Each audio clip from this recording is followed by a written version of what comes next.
গল্পটি এমন এক মোড়ে এসে দাঁড়িয়েছে যেখানে প্রতিটি মানুষ যেন নিজের ছায়াকেও বিশ্বাস করতে পারছে না।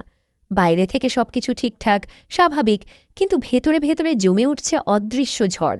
সম্পর্কগুলো যেন ধীরে ধীরে ভেঙে পড়ছে, অথচ কেউ তা স্বীকার করতে চাইছে না। এই অধ্যায়ের শুরুটা হয় এক অদ্ভুত নীরবতা দিয়ে, একটা নীরবতা যা শুধুই শব্দহীন নয়, বরং ভেঙে যাওয়া স্বপ্নের প্রতিধ্বনি। এক নিঃসঙ্গ রাত আর এক ভাঙা মানুষের ফিরে আসা। গভীর রাত, শহরের আলো এখনও জ্বলছে, কিন্তু তার ভেতরের প্রাণ অনেক আগেই নিভে গেছে।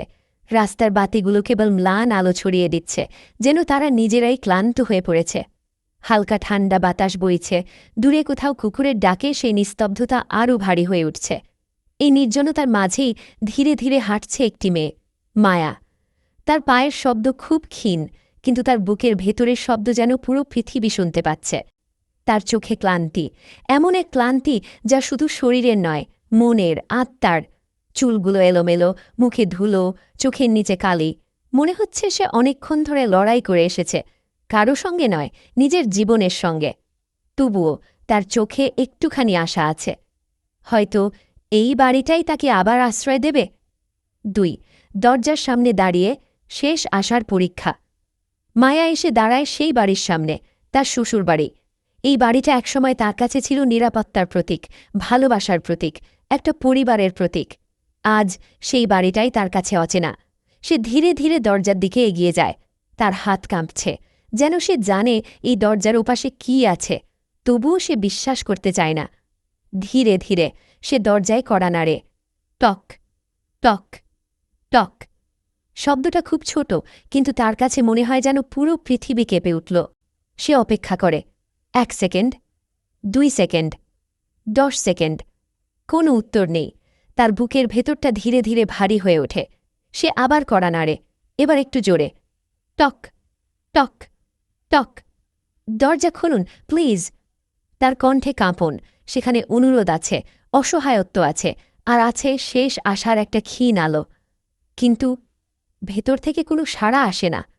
না কোনো পায়ের শব্দ, না কোনো প্রশ্ন, না কোনো আলো। শুধু নীরবতা, একটা ভয়ঙ্কর, ঠান্ডা, নিষ্ঠুর নীরবতা। ৩ নীরবতার ভেতর লুকিয়ে থাকা প্রত্যাখ্যান। এই নীরবতা আসলে কোনো শব্দের অভাব নয়, এটা একটা সিদ্ধান্ত, একটা প্রত্যাখ্যান। মায়া ধীরে ধীরে বুঝতে শুরু করে এই দরজাটা শুধু বন্ধ নয়, এটা তার জন্য চিরতরে বন্ধ। তার চোখে পানি জমতে শুরু করে। সে আবার দরজায় হাত রাখে, যেন শেষবারের মতো অনুভব করতে চায় এই বাড়িটা কি সত্যিই তার নয়। আমি আমি ফিরে এসেছি। তার গলাটা ভেঙে যায়, কিন্তু সেই শব্দ দেয়ালের ওপারে পৌঁছায় না। ৪ একটা ফোন কল, আর সব আশা ভেঙে যাওয়ার মুহূর্ত। ঠিক তখনই তার ফোনটা বেজে ওঠে। নিস্তব্ধতার মধ্যে সেই রিংটোনটা যেন বজ্রপাতের মতো লাগে। মায়া কেঁপে ওঠে। সে দ্রুত ফোনটা বের করে। স্ক্রিনে একটা নাম জ্বলজ্বল করছে, বদরুল। তার হৃৎস্পন্দন হঠাৎ বেড়ে যায়। তার চোখে আবার একটু আলো ফিরে আসে। হয়তো সে জানে আমি এসেছি, হয়তো সে দরজা খুলতে বলবে। এই ভেবেই সে তাড়াতাড়ি কলটা রিসিভ করে। হ্যালো। তার কণ্ঠে আশার কাঁপন, কিন্তু ফোনের ওপাশ থেকে যে কণ্ঠটা আসে সেটা সম্পূর্ণ আলাদা। ঠান্ডা, কঠিন, অপরিচিত। তুমি এক্ষুনি চলে যাও। মায়া প্রথমে বুঝতেই পারে না। কি? এই বাড়িতে তোমার থাকার কোনো দরকার নেই, তুমি এক্ষুনি চলে যাও। এই কথাগুলো যেন সরাসরি তার হৃদয়ে আঘাত করে, একটা নয়, বারবার। ৫ একটা প্রশ্ন যার কোনো উত্তর নেই। মায়ার গলাটা শুকিয়ে যায়, তার চোখ দিয়ে পানি গড়িয়ে পড়তে শুরু করে। সে কাঁপা গলায় বলে, এত রাতে আমি কোথায় যাব? এই প্রশ্নটা শুধু একটা জায়গার নয়, এটা তার পুরো জীবনের প্রশ্ন। কিন্তু বদরুল একটুও থামে না, একটুও নরম হয় না। ওটা আমার সমস্যা না। এই ৪টে শব্দ তার জীবনের সবচেয়ে বড় আঘাত হয়ে দাঁড়ায়। কলটা কেটে যায়, আর সঙ্গে সঙ্গে মায়ার ভেতরের শেষ আশাটাও নিভে যায়। ৬ অন্ধকারের মধ্যে দাঁড়িয়ে এক সম্পূর্ণ একা মানুষ। মায়া ধীরে ধীরে ফোনটা নামিয়ে ফেলে। তার চারপাশে এখনও একই শহর, একই রাস্তা, একই বাতি, কিন্তু সব কিছু যেন হঠাৎ বদলে গেছে। এই শহর এখন তার কাছে সম্পূর্ণ অচেনা। সে একা দাঁড়িয়ে আছে, কোনো বাড়ি নেই, কোনো আশ্রয় নেই, কোনো মানুষ নেই, শুধু অন্ধকার। ৭ বদরুল নাকি অন্য কেউ? এই মুহূর্তে একটা প্রশ্ন খুব জোরে মাথায় আসে। কি এই সেই বদরুল যে একসময় তাকে ভালোবাসার কথা বলেছিল, যে তাকে এই বাড়িতে নিয়ে এসেছিল? নাকি এটা সম্পূর্ণ অন্য একজন? আর যদি সে সত্যিই বদলে যায়, তাহলে কেন? কি এমন হয়েছে যে সে এতটা নিষ্ঠুর হয়ে গেল? কেউ কি তাকে বাধ্য করছে? এই প্রশ্নগুলোর উত্তর এখনও অজানা, কিন্তু একটা জিনিস স্পষ্ট, মায়া এখন সম্পূর্ণ একা। ৮ অন্যদিকে এক ভয়ের নাম, রোমান। ঠিক এই সময়ে শহরের অন্য প্রান্তে তৈরি হচ্ছে আরেকটা গল্প, একটা ভয়ের গল্প, একটা ক্ষমতার গল্প, একটা নাম, রোমান। এই নামটা এখন শুধু একটা মানুষকে বোঝায় না, এটা একটা আতঙ্ক। লোকজন তার নাম শুনলেই চুপ হয়ে যায়, কেউ তার বিরুদ্ধে কথা বলতে চায় না, কারণ সে শুধু একজন মানুষ নয়, সে একটা সিস্টেম। ৯ ক্ষমতা, টাকা আর নিয়ন্ত্রণের খেলা। রোমান খুব দ্রুত নিজের প্রভাব বাড়িয়ে ফেলেছে। চাঁদাবাজি, দখল, হুমকি, সব কিছুতেই তার দাপট। সে যাকে টার্গেট করে তার জীবন শেষ হয়ে যায়। কেউ প্রতিবাদ করার সাহস পায় না, কারণ সবাই জানে তার পেছনে আছে এমন শক্তি যা আইনের থেকেও বড়। ১০ আইন যখন হার মানে ক্ষমতার কাছে। কেউ কেউ সাহস করে তার বিরুদ্ধে দাঁড়ানোর চেষ্টা করেছিল, মামলা হয়েছিল, প্রমাণও ছিল, কিন্তু শেষ পর্যন্ত কিছুই হয়নি। রোমান আবার মুক্ত, আবার আগের মতো শক্তিশালী, এবং এই পুরো দোষটা চাপানো হয় একজন নির্দোষ মানুষের ওপর। ১১ জামাল, এক নীরব শিকার। জামাল একজন সাধারণ মানুষ যে নিজের জীবন নিয়ে লড়াই করছিল, কিন্তু হঠাৎ করে সে হয়ে যায় এই পুরো ষড়যন্ত্রের শিকার। তার বিরুদ্ধে অভিযোগ ওঠে, মানুষ তাকে সন্দেহ করতে শুরু করে, এমনকি তার নিজের পরিবারও। ১২ একটা পরিবার যা ধীরে ধীরে ভেঙে যাচ্ছে। জামালের জন্য সবচেয়ে বড় আঘাত আসে তার নিজের ঘর থেকে। যে ঘর একসময় তার নিরাপত্তার জায়গা ছিল, আজ সেটাই হয়ে গেছে তার জন্য সবচেয়ে বড় যুদ্ধক্ষেত্র। তার সৎ মা, যিনি একসময় তাকে নিজের সন্তানের মতোই ভালোবাসতেন, আজ সম্পূর্ণ বদলে গেছেন। ১৩ ভালোবাসা থেকে ঘৃণা, এক অদ্ভুত পরিবর্তন। তিনি এখন শুধু একজন মা নন, তিনি একজন রক্ষাকারী, কিন্তু তার নিজের ছেলের জন্য, রোমানের জন্য। আর সেই রক্ষার পথে জামাল হয়ে যায় তার সবচেয়ে বড় বাধা। সে এক মুহূর্ত না ভেবে সব দোষ জামালের উপর চাপিয়ে দেন। ১৪ মরিয়ম, যে সত্যটা দেখতে পাচ্ছে। এই পুরো পরিস্থিতির মধ্যে একজন মানুষ ধীরে ধীরে সত্যটা বুঝতে শুরু করে, মরিয়ম। সে দেখছে এই পরিবার আসলে কেমন। সে বুঝতে পারছে এখানে ভালোবাসা নেই, আছে শুরু স্বার্থ। ১৫ একটা সতর্কবার্তা যা কেউ শুনতে চায় না। মরিয়ম বারবার জামালকে বোঝানোর চেষ্টা করে, এরা তোমাকে ভালোবাসে না, শুধু ব্যবহার করছে। কিন্তু জামাল শুনতে চায় না, অথবা সে শুনেও কিছু করতে পারে না। ১৬ একটা প্রতিশ্রুতি যা তাকে বন্দী করে রেখেছে। তার মনে গেঁথে আছে একটা কথা, তার বাবার শেষ কথা, তুই কখনো ওদের ছেড়ে যাবি না। এই একটা বাক্য তার জন্য শিকল হয়ে গেছে। সে সব কিছু বুঝেও চুপ করে থাকে। ১৭ অতীতের ভুল যা এখনও তাড়া করে। এই সব কিছুর মাঝেই বারবার তার মনে পড়ে মায়ার কথা। সে মনে করতে থাকে কিভাবে সে মায়াকে অবহেলা করেছিল, কিভাবে সে তাকে একা ফেলে দিয়েছিল। আজ যখন মায়া সত্যিই একা, এই স্মৃতিগুলো তাকে ভেতর থেকে ভেঙে দিচ্ছে। ১৮ এক ঝড় আগের শেষ নীরবতা। গল্প এখন এমন এক জায়গায় দাঁড়িয়ে যেখানে সব কিছু বদলে যেতে পারে। মায়া এক নতুন পথে হাঁটতে পারে, জামাল সত্যের জন্য লড়তে পারে, রোমান আরও শক্তিশালী হতে পারে, মরিয়ম সব কিছু উল্টে দিতে পারে। আউট্রো শুরু হতে যাচ্ছে আসল যুদ্ধ। এই রাত শুধু একটা রাত নয়, এটা একটা শুরু, একটা বড় ঝড়ের শুরু। সত্য কি সামনে আসবে, নাকি মিথ্যা সবকিছু ঢেকে দেবে? ভালোবাসা কি আবার ফিরে আসবে, নাকি সব কিছু ধ্বংস হয়ে যাবে? উত্তর এখনও অজানা, কিন্তু একটা জিনিস নিশ্চিত, এখন আর কেউ নিরাপদ নয়। গল্পের এই অংশে আমরা ধীরে ধীরে প্রবেশ করি চরিত্রগুলোর ভেতরের জগতে, যেখানে মুখের হাসির আড়ালে লুকিয়ে আছে অগণিত ব্যথা, অপূর্ণতা আর অজানা সত্য। এই গল্পে প্রতিটি মানুষ শুধু একটি চরিত্র নয়, তারা প্রত্যেকেই একটি করে রহস্য, একটি করে অসমাপ্ত গল্প।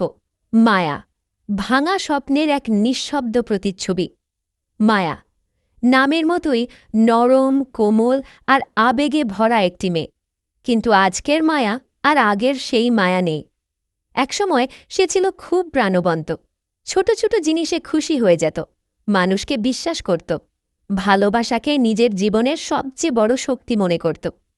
তার স্বপ্ন খুব বড় কিছু ছিল না, একটা ছোট সংসার, একজন ভালোবাসার মানুষ আর একটু শান্তি। কিন্তু জীবন তাকে সেই সহজ স্বপ্নটুকুও দেয়নি। আজকের মায়া, চোখে ক্লান্তি নিয়ে বেঁচে থাকা একজন মানুষ। তার হাসি এখন আর স্বতঃস্ফূর্ত নয়, তার কথা বলার ভঙ্গিতে এখন একটা অদ্ভুত ভয় লুকিয়ে থাকে। সে যেন সব সময় প্রস্তুত আরও একটা আঘাত সহ্য করার জন্য, ভেতরের যন্ত্রণা যা কাউকে দেখায় না। মায়ার সবচেয়ে বড় বৈশিষ্ট্য হল সে নিজের কষ্ট কাউকে বুঝতে দেয় না। বাইরে থেকে তাকে যতই শান্ত স্থির মনে হোক, ভেতরে ভেতরে সে প্রতিদিন ভেঙে পড়ছে। তার মনে একটা প্রশ্ন সব সময় ঘুরে, আমি কি সত্যিই এতটা অপ্রয়োজনীয়? এই প্রশ্নটাই তাকে ধীরে ধীরে শেষ করে দিচ্ছে। তবুও সে হাল ছাড়ে না, কারণ তার ভেতরে এখনও একটা ছোট্ট আশা বেঁচে আছে। হয়তো একদিন সব ঠিক হয়ে যাবে। বদরুল, ভালোবাসার আড়ালে লুকানো এক অজানা মানুষ। বদরুল, মায়ার স্বামী। বাইরে থেকে দেখলে সে একজন দায়িত্বশীল, স্থির এবং বাস্তববাদী মানুষ। সে কম কথা বলে, নিজের কাজ নিয়ে থাকে এবং সব কিছু খুব হিসেব করে করে চলে। একসময় এই গুণগুলোই মায়াকে আকৃষ্ট করেছিল। সে ভেবেছিল এই মানুষটাই তাকে নিরাপত্তা দেবে। কিন্তু আজ সেই মানুষটাই তার সবচেয়ে বড় অচেনা হয়ে দাঁড়িয়েছে। একটা ঠান্ডা মন নাকি ভেতরের কোনো চাপ? বদরুলের আচরণে এখন একটা অদ্ভুত পরিবর্তন এসেছে। সে আগের মতো কথা বলে না, তার চোখে আর কোনো আবেগ দেখা যায় না। মায়ার প্রতি তার ব্যবহার নির্মম, দূরত্বপূর্ণ এবং হিসেবি। কিন্তু প্রশ্ন হল, সে কি সত্যিই এমন, নাকি সে নিজেই কোনো অদৃশ্য চাপের মধ্যে আছে? তার চোখের গভীরে মাঝে মাঝে এমন একটা ছায়া দেখা যায় যা বলে দেয় সে নিজেও হয়তো শান্তিতে নেই, কিন্তু সে কখনো সেটা প্রকাশ করে না। রোমান, ক্ষমতার ছায়ায় বেড়ে ওঠা এক আতঙ্ক। রোমান, এই গল্পের সবচেয়ে ভয়ঙ্কর নামগুলোর একটি। সে শুধু একজন মানুষ নয়, সে একটা অনুভূতি, একটা ভয়। তার উপস্থিতি মানেই সমস্যা, বিপদ এবং ধ্বংস। ক্ষমতার নেশায় অন্ধ এক মানুষ। রোমান ছোটবেলা থেকেই একটু আলাদা ছিল। সে কখনো নিয়ম মেনে চলতে পছন্দ করত না। সে সবসময় শর্টকাট খুঁজত, দ্রুত সফল হওয়ার জন্য। আর সেই পথেই একসময় সে জড়িয়ে পড়ে অপরাধের জগতে। প্রথমে ছোটখাটো কাজ, তারপর বড় বড় চুক্তি, তারপর পুরো এলাকা তার নিয়ন্ত্রণে। আজ সে এমন একটা অবস্থানে দাঁড়িয়ে যেখানে কেউ তাকে প্রশ্ন করার সাহস পায় না। ভয়ের রাজত্ব, যেখানে মানবতা নেই। রোমানের কাছে মানুষ মানে একটা সুযোগ, একটা ব্যবহারযোগ্য জিনিস। তার কাছে সম্পর্ক, ভালোবাসা, বিশ্বাস সবকিছুই তুচ্ছ। সে শুধু জানে কিভাবে নিজের ক্ষমতা বাড়াতে হয়, আর সেই ক্ষমতার জন্য সে যে কোনো কিছু করতে পারে। জামাল, ভালোবাসা আর দায়িত্বের মাঝে আটকে থাকা এক মানুষ। জামাল, এই গল্পের সবচেয়ে জটিল চরিত্র। সে খারাপ না, বরং সে খুব ভালো একজন মানুষ। কিন্তু তার সমস্যাটা হল সে সব সময় নিজের চেয়ে অন্যদের কথা বেশি ভাবে। দায়িত্বের ভার যা তাকে ভেঙে দিচ্ছে। জামাল ছোটবেলা থেকেই অনেক দায়িত্ব নিয়েছে। তার বাবার মৃত্যুর পর সে নিজের পরিবারকে ধরে রাখার চেষ্টা করেছে। সে সবসময় চেয়েছে সবাই একসাথে থাকুক, সব কিছু ঠিক থাকুক। কিন্তু বাস্তবতা তার চাওয়ার থেকে অনেক কঠিন। মনের ভেতরের যুদ্ধ। জামালের ভেতরে সব সময় একটা যুদ্ধ চলে। একদিকে তার নৈতিকতা, তার সত্যের প্রতি বিশ্বাস। অন্যদিকে তার পরিবারের প্রতি দায়িত্ব, তার বাবার শেষ কথা। এই দুইয়ের মাঝে সে আটকে গেছে। সে জানে কিছু একটা ভুল হচ্ছে, কিন্তু সে সেটা মেনে নিতে চায় না। মরিয়ম, সত্যের পথে হাঁটা এক সাহসী কণ্ঠ। মরিয়ম, এই গল্পের সবচেয়ে সচেতন চরিত্র। সে অন্যদের মতো অন্ধভাবে কিছু বিশ্বাস করে না।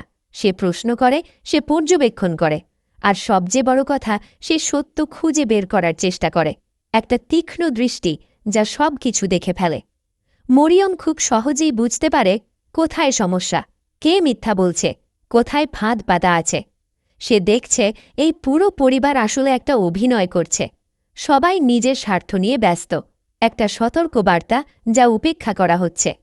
সে বারবার জামালকে বোঝানোর চেষ্টা করে, তুমি যা দেখছ সেটাই সত্য না, এরা তোমাকে ব্যবহার করছে। কিন্তু জামাল শুনতে চায় না, কারণ সত্যটা খুব কঠিন। জামালের সৎমা, ভালোবাসা নাকি স্বার্থ?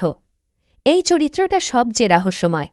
একসময় তিনি ছিলেন খুব স্নেহশীল, জামালকে নিজের সন্তানের মতোই দেখতেন।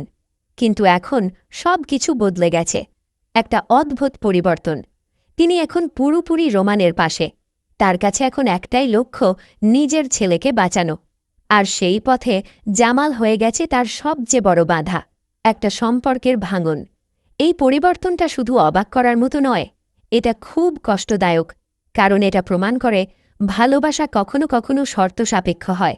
সম্পর্ক সবসময় সত্যিকারের হয় না। সব চরিত্র একই ঝড়ের ভেতরে। এখন এই গল্পের প্রতিটি মানুষ একই ঝড়ের মধ্যে দাঁড়িয়ে।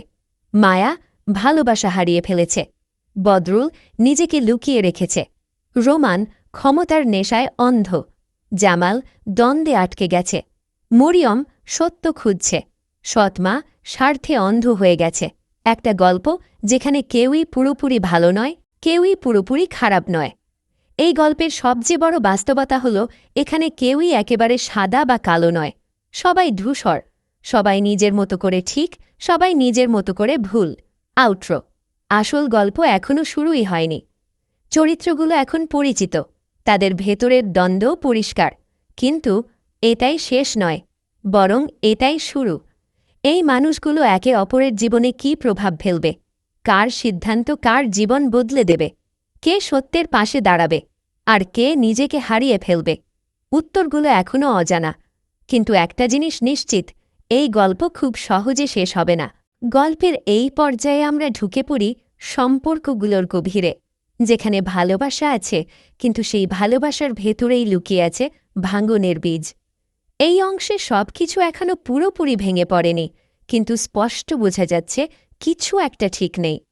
শুরুর দিনগুলো, যেখানে সবকিছু সুন্দর মনে হতো। একটা সময় ছিল যখন সবকিছু এত জটিল ছিল না। মায়া আর বদরুলের সম্পর্কটা শুরু হয়েছিল খুব সাধারণভাবে। কোনো বড় নাটকীয়তা ছিল না, কিন্তু ছিল এক ধরনের শান্তি। মায়া প্রথম যখন এই বাড়িতে আসে, তার মনে ছিল অনেক স্বপ্ন, নতুন একটা জীবন, নতুন মানুষ, নতুন সম্পর্ক। সে ভেবেছিল এখানেই সে নিজের একটা জায়গা খুঁজে পাবে, একটা বাড়ি যেটাকে সে নিজের মনে করেছিল। শ্বশুরবাড়ির প্রথম দিনগুলো মায়ার কাছে ছিল একটু অস্বস্তিকর, কিন্তু একই সাথে আশাব্যঞ্জক। সে সবার সাথে মানিয়ে নেওয়ার চেষ্টা করত। সকালে তাড়াতাড়ি উঠে রান্নাঘরে যেত, সবাইকে সাহায্য করত, ছোট ছোট কাজগুলো নিজে থেকে করত। তার একটা বিশ্বাস ছিল, যদি আমি ভালোবাসা দিই তাহলে আমিও ভালোবাসা পাব। হাসির আড়ালে লুকানো চাপ। বাইরে থেকে সবকিছু ঠিকঠাকই লাগত। সৎমা হাসতেন, কখনো কখনো মায়ার সাথে গল্পও করতেন, কিন্তু সেই হাসির ভেতরে একটা দূরত্ব ছিল, একটা অদৃশ্য দেওয়াল। সে সেটা প্রথমে বুঝতে পারেনি, কিন্তু ধীরে ধীরে সে অনুভব করতে শুরু করে, এই বাড়িতে সে অতিথি, পরিবারের অংশ নয়। বদরুল আর মায়ার সম্পর্কটা ছিল শান্ত, কিন্তু সেই শান্তির ভেতরে একটা শূন্যতা ছিল। বদরুল কখনো মায়াকে কষ্ট দিত না, কিন্তু খুব বেশি কাছেও আসত না। সে সব কিছু দায়িত্বের মতো করে করত, সময় মতো খোঁজ নেওয়া, প্রয়োজনীয় কথা বলা, বাইরে থেকে সব ঠিক রাখা। কিন্তু ভালোবাসা কি শুধু দায়িত্ব? অভিব্যক্তিহীন ভালোবাসা। মায়া অনেকবার চেষ্টা করেছে বদরুলের কাছে আসতে, তার সাথে নিজের মনের কথা শেয়ার করতে, কিন্তু প্রতিবারই সে একটা ঠান্ডা দেওয়ালের সামনে এসে দাঁড়িয়েছে। বদরুল শুনত, কিন্তু অনুভব করত না। সে বুঝত, কিন্তু প্রকাশ করত না। মায়ার ভেতরের প্রশ্নগুলো। রাতের পর রাত মায়া একা বসে ভাবত, সে কি আমাকে সত্যিই ভালোবাসে, নাকি আমি শুধু তার জীবনের একটা দায়িত্ব? এই প্রশ্নগুলো ধীরে ধীরে তার মনে সন্দেহ তৈরি করতে শুরু করে। রোমানের উপস্থিতি অস্বস্তির সূচনা। এই বাড়ির আরেকজন গুরুত্বপূর্ণ মানুষ, রোমান। প্রথম দিকে মায়া তাকে খুব একটা গুরুত্ব দেয়নি, কিন্তু খুব দ্রুতই সে বুঝতে পারে এই মানুষটা আলাদা, একটা অদ্ভুত আচরণ। রোমান খুব কম কথা বলত, কিন্তু তার চোখ সব সময় কিছু একটা হিসেব করত। সে কখনো সরাসরি কিছু বলত না, কিন্তু তার উপস্থিতি পুরো ঘরের পরিবেশ বদলে দিত। মায়া তার কাছে গেলে একটা অদ্ভুত অস্বস্তি অনুভব করত, যেন সে নিরাপদ নয়। অজানা ভয়ের শুরু। মায়া বুঝতে পারছিল এই বাড়িতে কিছু একটা ঠিক নেই, কিন্তু সে সেটা ঠিকভাবে ব্যাখ্যা করতে পারছিল না। শুধু একটা অনুভূতি যা তাকে ধীরে ধীরে অস্থির করে তুলছিল। মরিয়ম একমাত্র মানুষ যার সত্যিকারের কাছাকাছি। এই বাড়ির একমাত্র মানুষ যার সাথে মায়ার সত্যিকারের একটা সংযোগ অনুভব করেছিল, সে হল মরিয়ম। একটা অদ্ভুত বন্ধুত্ব। মরিয়ম আর মায়ার সম্পর্কটা খুব দ্রুত গড়ে ওঠে। তারা একে অপরের সাথে নিজের কথা শেয়ার করত, হাসত, মাঝে মাঝে কাঁদতেও। মরিয়ম খুব তাড়াতাড়ি বুঝে ফেলেছিল মায়া ভিতরে ভিতরে কষ্ট পাচ্ছে। মরিয়মের উপলক্ষণ। এই বাড়ির পরিবেশ মরিয়ম ভালো করেই জানত। সে জানত কে কেমন, কার উদ্দেশ্য কী, আর সে খুব ভালো করেই বুঝতে পারছিল মায়া একটা ভুল জায়গায় এসে পড়েছে। একটা সতর্ক বার্তা যা ধীরে ধীরে আসে। একদিন মরিয়ম মায়াকে খুব শান্তভাবে বলেছিল, সবকিছু যেমন দেখাচ্ছে তেমন না। মায়া প্রথমে হেসে উড়িয়ে দিয়েছিল, কিন্তু এই কথাটা তার মনে গেঁথে যায়। জামাল, নীরব সমর্থন। এই বাড়িতে আরেকজন মানুষ ছিল যে মায়ার প্রতি অন্যরকম আচরণ করত। জামাল, একটা নীরব সহানুভূতি। জামাল কখনো সরাসরি কিছু বলেনি, কিন্তু তার আচরণে একটা সম্মান ছিল, একটা বোঝাপড়া ছিল। যখনই মায়া কষ্ট পেত, জামাল সেটা বুঝতে পারত, কিন্তু সে কিছু বলত না। নিজেকে আটকে রাখা। জামাল সবসময় নিজেকে সীমার মধ্যে রাখত। সে জানত এই বাড়ির সম্পর্কগুলো খুব জটিল। সে কারও জীবনে বাড়তি সমস্যা তৈরি করতে চায়নি। অদৃশ্য টানাপড়ন। মায়া আর জামালের মধ্যে একটা অদ্ভুত সংযোগ তৈরি হতে শুরু করে, যা স্পষ্ট নয় কিন্তু অনুভব করা যায়। একটা বোঝাপড়া, একটা নীরব সমর্থন। কিন্তু এই সম্পর্কটা কখনো প্রকাশ পায় না। সমস্যার সূচনা। ছোট ছোট ফাটল। ধীরে ধীরে সব সম্পর্কেই ছোট ছোট ফাটল দেখা দিতে শুরু করে। বদরুল আরও দূরে সরে যায়, রোমানের আচরণ আরও সন্দেহজনক হয়ে ওঠে, সৎমা আরও কড়া হয়ে ওঠেন, মরিয়ম আরও সতর্ক হয়ে ওঠেন। আর মায়া, সে ধীরে ধীরে নিজের ভিতরে গুটিয়ে যায়। একটা প্রশ্ন যা সব কিছু বদলে দিতে পারে। এই সময়ে একটা প্রশ্ন বারবার সামনে আসে, এই সম্পর্কগুলো কি সত্যি, নাকি এগুলো শুধু একটা অভিনয়? ঝড়ের আগের মুহূর্ত। সব কিছু এখনও পুরোপুরি ভেঙে পড়েনি, কিন্তু বাতাসে একটা অদ্ভুত ভারী ভাব, যেন একটা বড় কিছু ঘটতে যাচ্ছে। সবকিছু এখনও পুরোপুরি ভেঙে পড়েনি, কিন্তু সংঘর্ষের প্রথম আঘাত ইতিমধ্যেই শুরু হয়ে গেছে। নীরব অস্বস্তি, যা প্রতিদিন একটু একটু করে বাড়ছে। বাড়ির পরিবেশটা বদলে গেছে। আগে যেখানে সকালের আলোয় একটা স্বাভাবিকতা থাকত, এখন সেখানে একটা অদ্ভুত চাপা উত্তেজনা। মায়া সেটা প্রতিদিন অনুভব করছে। কেউ কিছু বলছে না, কিন্তু সবাই যেন কিছু একটা লুকিয়ে রাখছে। খাবার টেবিলে বসলে কথা কমে গেছে। চোখাচোখি হলে মানুষ চোখ সরিয়ে নিচ্ছে। এই ছোট ছোট পরিবর্তনগুলোই মায়ার মনে একটা ভয় তৈরি করছে। একটা সাধারণ সকাল যা অস্বাভাবিক হলে উঠল। একদিন সকাল, সবাই টেবিলে বসে নাশতা করছে। মায়া চুপচাপ সবার জন্য খাবার পরিবেশন করছে। তার হাত কাঁপছে, কিন্তু সে সেটা লুকানোর চেষ্টা করছে। ঠিক তখনই রোমান হঠাৎ বলে ওঠে, এত দেরি হলো কেন আজ? তার কণ্ঠে কোনো রাগ নেই, কিন্তু একটা অদ্ভুত চাপা তীক্ষ্ণতা আছে। মায়া থমকে যায়।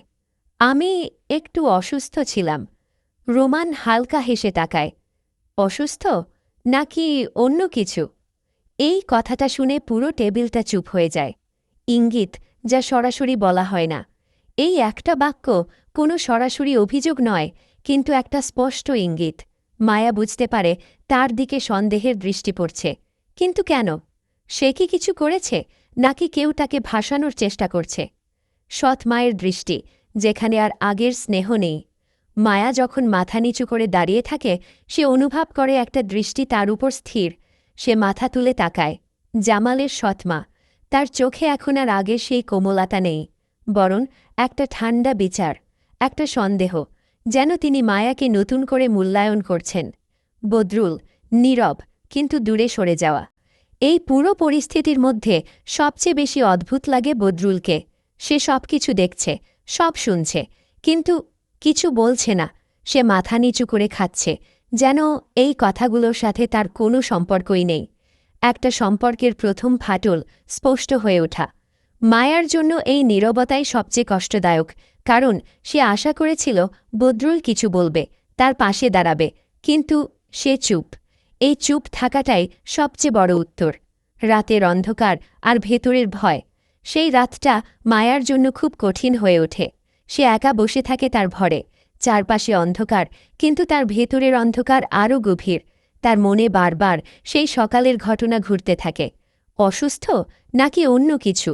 এই কথাটা যেন তার মাথায় প্রতিধ্বনির মতো বাজতে থাকে। সন্দেহ যা নিজের উপরও পড়তে শুরু করে।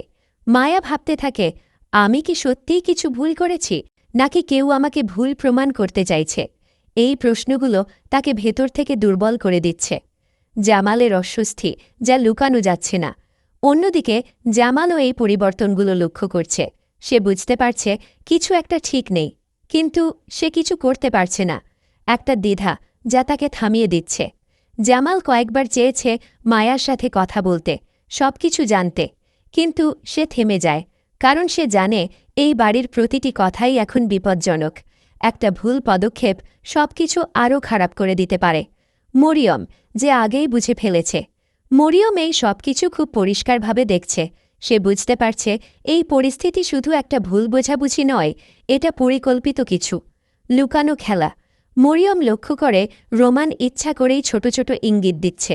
সে সরাসরি কিছু বলছে না, কিন্তু এমনভাবে কথা বলছে যাতে সবাই সন্দেহ করতে শুরু করে।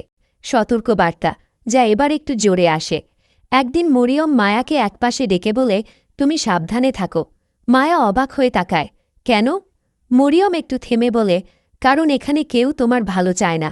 ভয়ের বাস্তবতা প্রথমবার অনুভব করা। এই কথাটা শুনে মায়ার বুক কেঁপে ওঠে। সে প্রথমবারের মতো বুঝতে পারে এই বাড়ি তার জন্য নিরাপদ নয়। সংঘর্ষের সূচনা অদৃশ্য থেকে দৃশ্যমান। এখন গল্পের সেই জায়গায় এসে দাঁড়িয়েছে যেখানে সবকিছু বদলাতে শুরু করেছে। সন্দেহ তৈরি হয়েছে, সম্পর্কের ফাটল স্পষ্ট হয়েছে, সত্য লুকানোর চেষ্টা শুরু হয়েছে। একটা ঝড় যা ধীরে ধীরে এগিয়ে আসছে। সবকিছু এখনও নিয়ন্ত্রণের মধ্যে আছে, কিন্তু এই নিয়ন্ত্রণ খুব বেশি সময় থাকবে না, কারণ যেখানে এত সন্দেহ, এত লুকানো সত্য, সেখানে সংঘর্ষ অবশ্যম্ভাবী। আউট্রো, এখন আর ফেরার পথ নেই। এই অংশে সংঘর্ষের প্রথম ধাপ শুরু হয়েছে। এখন আর কেউ আগের জায়গায় ফিরতে পারবে না। মায়া কি এই পরিস্থিতি থেকে বের হতে পারবে? বদরুল কি কখনো তার পাশে দাঁড়াবে? রোমান কি আসলেই কিছু পরিকল্পনা করছে? উত্তরগুলো এখনও অজানা, কিন্তু একটা জিনিস নিশ্চিত, এটা শুধু শুরু। আসল ঝড় এখনও আসেনি। গল্প এখন এমন এক পর্যায়ে পৌঁছেছে যেখানে সন্দেহ আর কাকতলীয় ঘটনা দুটোর মধ্যে পার্থক্য করা কঠিন হয়ে যাচ্ছে। যা কিছু আগে শুধু অস্বস্তি ছিল, এখন তা ধীরে ধীরে রহস্যে পরিণত হচ্ছে।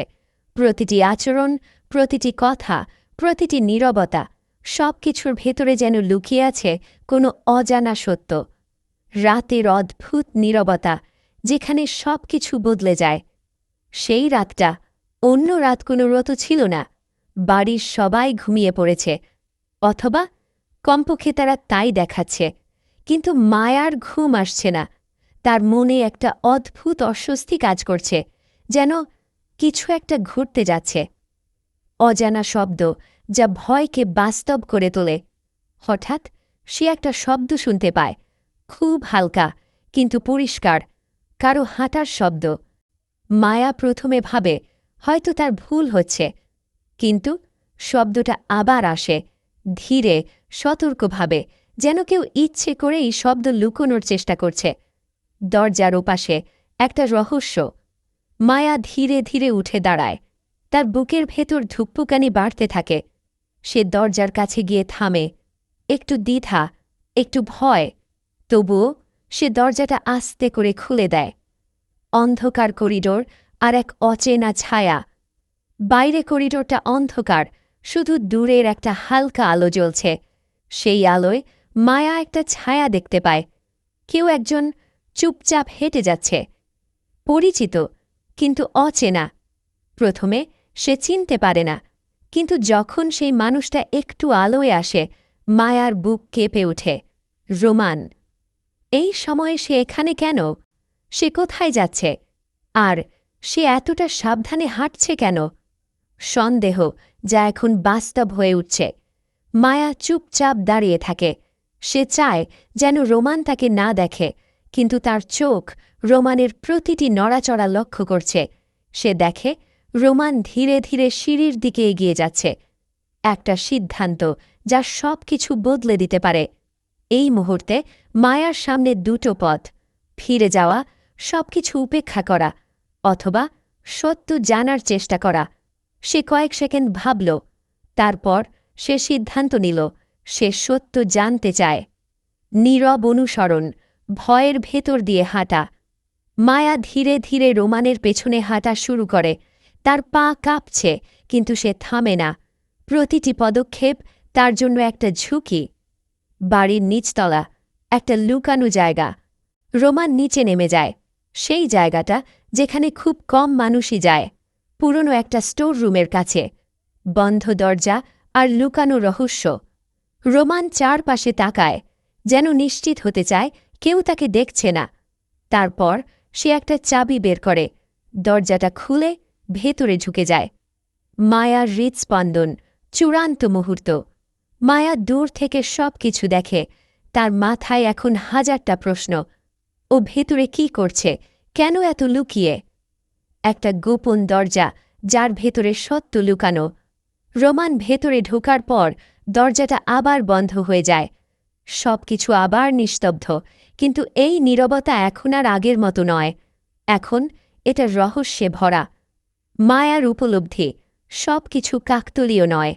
মায়া ধীরে ধীরে বুঝতে শুরু করে এই বাড়িতে যা কিছু ঘটছে সবকিছুই কাকতালীয় নয়। সকালের ইঙ্গিত, মানুষের আচরণের পরিবর্তন, আর এখন এই গোপন চলাফেরা, সবকিছু একসাথে মিলতে শুরু করেছে। মরিয়ম, যার কথা এখন সত্যি মনে হচ্ছে। মায়ার মনে পড়ে মরিয়মের সেই কথা, সবকিছু যেমন দেখাচ্ছে তেমন না। আজ সেই কথাটা পুরোপুরি সত্যি মনে হচ্ছে। ভয়ের শুরু, যা এখন বাস্তব। মায়া বুঝতে পারে সে শুধু একটা সমস্যার মধ্যে নেই, সে একটা বিপজ্জনক খেলায় ঢুকে পড়েছে। বদরুল এই সব কিছুর মধ্যে কোথায়? এই সব কিছুর মধ্যে সবচেয়ে বড় প্রশ্নটা এখন বদরুলকে নিয়ে। সে কি কিছু জানে, নাকি সেও অন্ধকারে আছে, নাকি সে নিজেই এই রহস্যের অংশ? জামালের সন্দেহ, যা এখন বাড়তে শুরু করেছে। অন্যদিকে জামালও কিছু পরিবর্তন লক্ষ্য করছে। রোমানের আচরণ, মায়ার অস্বস্তি, সবকিছু মিলিয়ে তার মনে সন্দেহ তৈরি হচ্ছে। একটা সিদ্ধান্তের সামনে দাঁড়ানো। জামাল বুঝতে পারছে এখন চুপ থাকলে চলবে না, কিন্তু সে এখনও নিশ্চিত নয় সে কি সত্যিই সবকিছু জানার জন্য প্রস্তুত। রহস্যের জাল, যা আরও ঘন হচ্ছে। এখন গল্পের নতুন একটা স্তর যোগ হয়েছে। গোপন ঘর, রাতের চলাফেরা, লুকানো পরিকল্পনা, সবকিছু মিলিয়ে একটা জটিল রহস্য তৈরি হয়েছে। ঝড়ের আগে শেষ সতর্কতা। এই মুহূর্তে সবাই একটা অদৃশ্য লাইনের উপর দাঁড়িয়ে। এক পা এগোলেই সত্য সামনে আসবে, এক পা পিছালেই সবকিছু হারিয়ে যাবে। আউট্রো, রহস্য এখন শুরু হয়েছে। এই অংশে গল্প একটা নতুন রূপ নিয়েছে। এখন এটা শুধু সম্পর্কের গল্প নয়, এটা একটা রহস্যের গল্প। রোমান কি লুকাচ্ছে? সেই ঘরের ভেতরে কি আছে?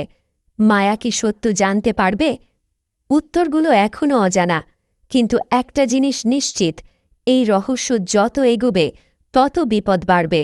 সেই একই বাড়ি, সেই একই করিডোর, কিন্তু আজকের রাতটা আলাদা। কারণ আজ আমরা দেখব রোমানের এমন এক দিক যা কেউ আগে কখনো দেখেনি। রোমান যে শুধু ক্ষমতাবান নয়, রোমান শুধু একজন প্রভাবশালী মানুষ না, সে একজন পরিকল্পনাকারী। সে কখনো হুট করে কিছু করে না, তার প্রতিটি পদক্ষেপ আগে থেকেই ঠিক করা থাকে। গোপন ঘরের ভেতরে আসল খেলা। সেই গোপন ঘরটা যেখানে সে মাঝরাতে যায়, ওটা শুধু একটা স্টোর রুম না, ওটা তার পরিকল্পনার কেন্দ্র। সেখানে রাখা আছে কিছু ফাইল, কিছু ডকুমেন্ট, আর কিছু এমন জিনিস যা প্রমাণ করে সে অনেক বড় একটা খেলার অংশ। ডকুমেন্ট যা সব কিছু বদলে দিতে পারে। রোমান টেবিলের ওপর কিছু কাগজ ছড়িয়ে রাখে। তার চোখে এক ধরনের তৃপ্তি। এই কাগজগুলো শুধু কাগজ না, এগুলো মানুষের জীবন বদলে দেওয়ার ক্ষমতা রাখে। একটা হাসি যা ভয়ঙ্কর। হঠাৎ রোমানের মুখে একটা হালকা হাসি ফুটে ওঠে। এটা আনন্দের হাসি না, এটা নিয়ন্ত্রণের হাসি, যে জানে সব কিছু তার হাতের মুঠোয়। মায়া অজান্তেই আরও গভীরে ঢুকে পড়া। অন্যদিকে মায়া এখনও সেই ঘটনার প্রভাব কাটিয়ে উঠতে পারেনি। তার মনে বারবার সেই দরজার দৃশ্য ফিরে আসছে। সে বুঝতে পারছে সে এমন কিছুতে জড়িয়ে পড়েছে যেখান থেকে বের হওয়া সহজ হবে না। সত্য জানার তাড়না আরও তীব্র। এখন তার ভেতরে একটা নতুন অনুভূতি কাজ করছে, ভয় না, বরং সত্য জানার তীব্র ইচ্ছা। মরিয়ম শেষবারের মতো সতর্ক করে দেয়, তুমি যত বেশি জানবে তত বেশি বিপদে পড়বে। কিন্তু এইবার মায়া চুপ থাকে না। সে ধীরে বলে, আমি এখন আর থামতে পারব না। এই কথাটাই সব কিছু বদলে দেয়, কারণ এখন মায়া শুধু একজন ভিকটিম না, সে এখন সত্য খুঁজতে নামা একজন মানুষ। জামাল দ্বিধা ভেঙে পড়ার পথে। অন্যদিকে জামাল আর নিজেকে আটকাতে পারছে না। সে বুঝতে পারছে এখন কিছু না করলে সব কিছু শেষ হয়ে যাবে। তার ভেতরের অপরাধবোধ এখন ধীরে ধীরে রাগে পরিণত হচ্ছে। নিজের ওপর রাগ, পরিস্থিতির ওপর রাগ, সব কিছু এখন মুখোমুখি হওয়ার পথে। এখন সব চরিত্র এক জায়গায় এসে দাঁড়িয়েছে। মায়া সত্য জানার জন্য প্রস্তুত, রোমান নিজের গোপন দিক লুকিয়ে রাখতে ব্যস্ত, জামাল চুপ থাকা ভাঙতে যাচ্ছে, মরিয়ম শেষ চেষ্টা করছে। ঝড়ের আগে শেষ নীরবতা।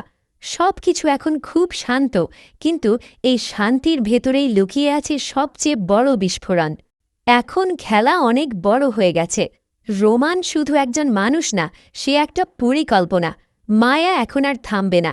জামাল চুপ থাকা ভাঙতে যাচ্ছে, কিন্তু যদি রোমান বুঝে যায় মায়া সব কিছু জানার চেষ্টা করছে, তাহলে সেই গোপন ঘরের আসল রহস্য সামনে আসলে কে বাঁচবে?